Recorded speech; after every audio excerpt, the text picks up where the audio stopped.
अस्सलाम वालेकुम, कैसे हैं आप? ठीक है, अपना लाइसेंस और आईडी कार्ड चेक करें। लाइसेंस, आईडी कार्ड और इसकी रजिस्ट्रेशन बुक।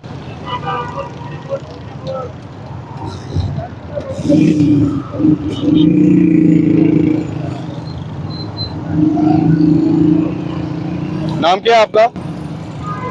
जी, बिलाल। बिलाल साहब, आपको क्यों रोका गया है, पता है आपको? जी, क्यों रोका गया है? वन वे से आ रहे हैं आप, ठीक है, छोड़ दें, मैं चेक कर लेता हूँ। ओरिजिनल बुक कहाँ है? आपकी कितनी एज है? जी, 16 साल। 16 साल एज है, आप बाइक नहीं चला सकते, पता है आपको? जब तक आपके पास ड्राइविंग लाइसेंस नहीं आता और 18 ईयर्स के नहीं होते, आप बाइक नहीं चला सकते। दूसरा, आप वन वे से आए हैं, जिसका मैं आपको वन वे का फाइन दूंगा, प्लस जुवेनाइल ड्राइविंग का आपको मैं फाइन दूंगा।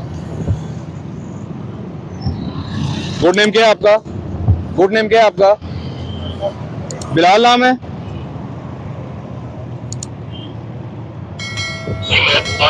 बिलाल, आपका मोबाइल नंबर क्या है? ये हेलमेट उतार दें।